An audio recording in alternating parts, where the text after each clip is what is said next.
All right, guys, welcome back. Yes, this is a package. I just got this from a guy on Facebook.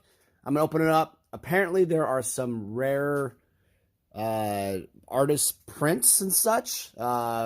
Most importantly, the Black Lotus print. Let's see what we got. Check out the video. Hope you guys enjoy it. Vintage Magic. Game, collect, invest. For more information about our consulting and professional services, visit vintagemagic.com.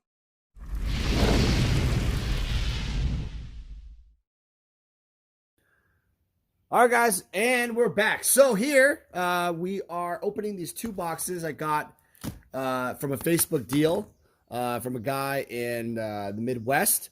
Yeah, it's me, Daniel, with vintagemagic.com, and these are some art prints. Now, art prints, first off, the key thing is packaging. So this is packaged pretty well. This is like a what do you call it? Like a double board. Look at this thing.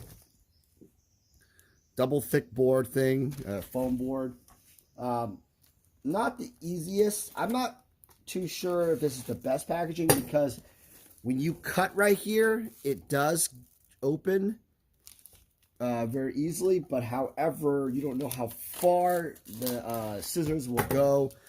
I would probably use a knife actually at this point because it would, but now at this point I've already gone too far. Oh, here we go. Okay, so he did, let's see, I'll show you guys here in a second. All right, so yeah, it's really important to package these prints. I don't like to fold the prints because they curl. That's really, really important. So, look at this. Ow. Owie. I just hurt myself. Okay. All right, so this is kind of like a foam, hard foam board. He may have reused it, but I like how there was some distance in the middle here. Kind of staggered in the middle, so the prints, and it's taped on here, so kind of does what I do. It's kind of like a pseudo way without taping this on there. Obviously, you don't want to do that. You could also wrap it in like in a clear bag, a plastic bag type of thing. It would be fine too. But I would have actually notated like cut here first or be careful, prints inside. It's hard to tell where the prints will be sometimes. All right, so let's see what this one is. So this is the Angus proof print. Okay, so what do we got? Okay, so these are some Mark Poole prints. These weren't signed, but what's really cool about it is, you know, I think Mark still does a lot of shows when this whole thing's over. So these are the Urza's lands. It's the cycles. Pretty cool. And, you know, I've never seen the original art, but honestly, these are just really beautiful. People ask me all the time, why would you buy a print? Why do you just not only buy original art? Well, it's obvious. Prints are way more affordable. I'm not sure what the going rate on these are. Probably 15, 20 bucks. Here's the balance. Not sure. This is kind of a bad quality. I'm not sure if that is. I'm not sure if that's an official print by him, to be honest. I have to ask him. This is a pretty bad resolution, by the way. I've seen ones that he has that are better. This is Byron Wackwitz. Oh, but this was. Oh, okay. Uh-oh. Yeah. So here's an interesting thing. It was signed 5 of 250. But whatever, this is like a clear Epson. This is that Epson paper I've been saying before. You have to sign. Pencil is the best with like watercolor paper and stuff. It's archival. But this Epson paper is a little tough because if you use like a Sharpie and it just wipes off, right? As you can see there. I mean, it's literally gone. You kind of see remnants of his signature. So, I mean, I bought this, you know... I bought this collection because it was the Lotus. So the Lotus print itself, I've seen go for almost a few grand each when they're graded, especially. And I figured, you know, that's kind of where the winner is. Bought the collection for $1,500, so it was below the market for retail, but still, you know. Okay, so what do we got here? So this is really weird. It's like a paper, but I don't know. The signature is good, but I've never seen it like this. Where the paper is a nice. Well, it's not that Epson, which is nice. It's like a paper. I wonder if this isn't. Yeah, it's right here. Like you could tell, like the C. It's definitely not. It's like a Sharpie, but I thought it was like an imprint or something. So that's good. A little strange. A little hard to tell. Let me turn up the light here. Yeah. Not the crispest image either.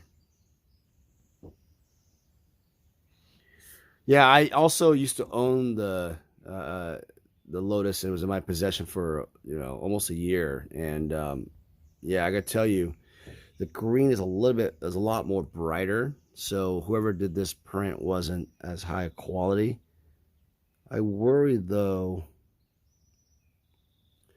Let me see. Let me pause this for a second. All right, we're back. So yeah, so if you look on the back here, see how it imprints through like a Sharpie? So it is a Sharpie. It is kind of a thicker than a normal paper, but it's not super thick. I'm gonna have to ask the guy the provenance on this because a little interesting. It's almost like it just was printed by Chris. I'm not sure if Jeff Ferreira, his agent for years, actually took care of this one, but we'll have to take a look here in a second. Okay. Yeah, it's still nice quality. There's no rips or bends in the paper, and you'll get it framed, and it looks nice. All right, so it's not numbered. I don't think he numbered ones. I think he had ones that were in pencil that were pretty, were numbered. Let's see. So this one is the, Nene Thomas, Urkel's Recall. Yeah, that's kind of cool. Limited edition. This is Antiquities set for Magic expansion. 245 out of 5,000. Pretty cool. 245 of that. And that's a gold signature. I'm not sure these gold signatures, how long they're going to last over the years. It's hard to tell. You can already tell there is some basic like yellowing with some of this Epson printing. Is that a little staining there? So it has kind of yellowish already. That's kind of cool. Nene, she did shows at, I actually met her at Gen Con when they still had Gen Con. And she was really nice. Signed a bunch of cards. Bought some stuff from her. A really cool art. She also did a painting from the Gathering book. That was really nice for the 20th anniversary. All right, let's look at the next box. All right, so this is the next box. Kind of a bigger box. It almost seems like there's a ton of stuff in here, but there isn't. That's good because if you have a print, you want to have good packaging. You don't want to mess around with crappy packaging, that kind of thing. And as I expected, there's some bubble wrap, which is good. All right, so.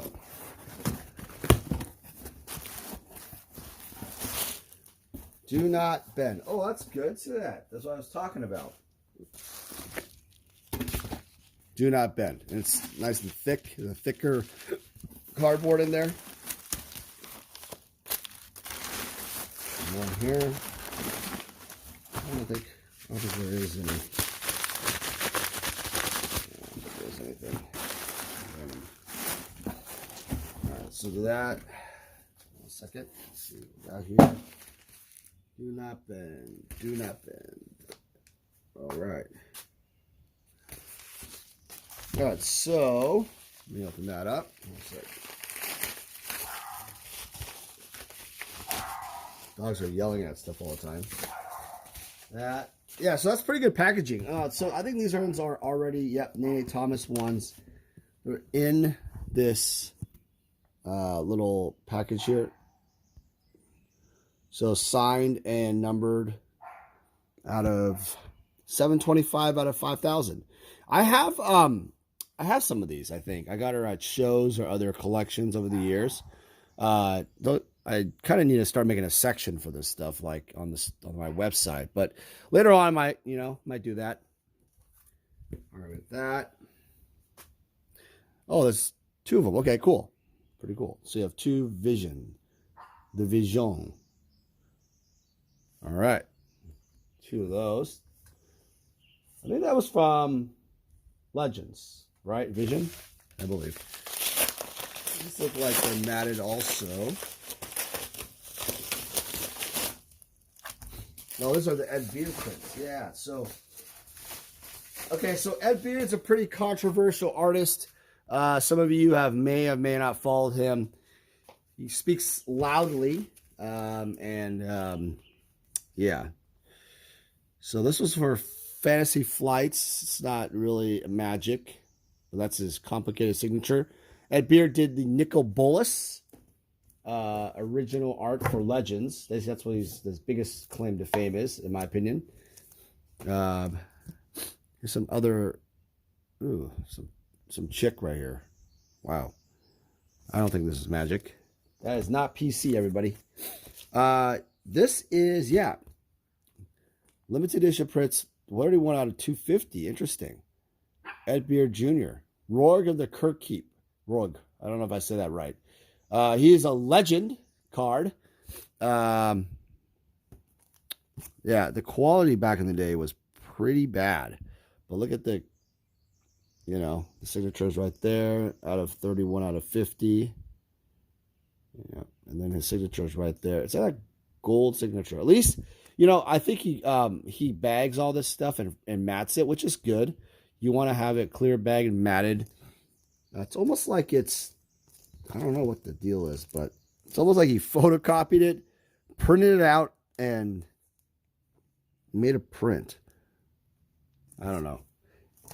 Nowadays, I mean, obviously back in the day, there's a lot more options. Or less options. I think this is the Princess Lanzaria or whatever. See, I said it right? Yeah, Princess Lucutia. That's a tough one if you were looking at the Legend set. This guy is not Magic. No idea who that guy is. I don't know what that is. It's for Jihad. Yeah, this one is the Shackles dude. Spirit Shackle. Yeah, I mean, you're probably asking me, why in the world did you buy this for $1,500, Dan? Why? Well, just go to eBay. There is, this is the what do you call it? The Recarnation. I was going to say the Crimson Manador, but that's not it, by Daniel Jellin. And, I buy this because it was the Lotus prints, I think, over time. While I have, several in stock, I just don't think they're going to go down ever. That's number one. And at that price point, I think it's a pretty fair deal. Help the guy out. Oh, this is Fantasy Flight. Yeah, that's not a Magic card. I like how there is a certificate, actually, in the back. Another Fantasy Flight item. And I think this is a Fantasy Flight. Yeah. Yeah, so obviously, what we have here is basically 1, 2, 3. Let's see. 3, 4, 5, 6 non-Magic pieces, okay, for Ed Beard. Then we have 4 Magic pieces that are, and then 2 Nene Thomas. Hold on a second. All right, so what we have is the 4 Ed Beards Magics, and I think it was like 6 not Magic, but that doesn't really matter. 2 Visions by Nene Thomas, that's 6. A Hercules Recall, that's 7. Angus McKenzie, that probably needs to be signed again. Kind of an interesting thing there. That's 8. And then 4 Urza's Lands, that's 12.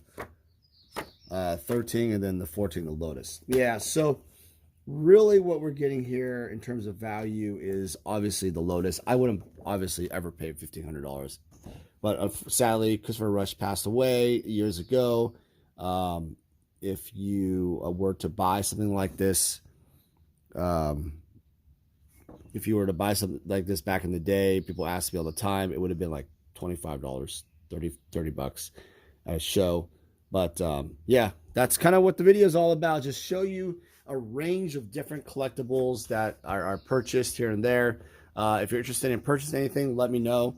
Find me at vintagemagic.com. But I hope you guys enjoyed the video and got something out of it. Hit like and subscribe and share. Appreciate you guys. Take care.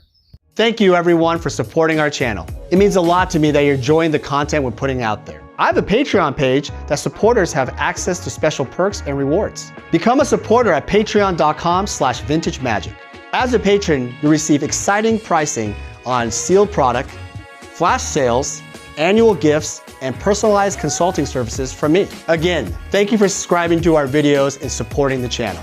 I love meeting players, collectors, and investors all over the world. If you see me at a Grand Prix, please come by and say hi. I would love to meet you. Thank you everyone for your support and friendship. Thank you everyone for watching the videos. I wanted to do a special thank you to Sam Tang from Kitchen Table Magic.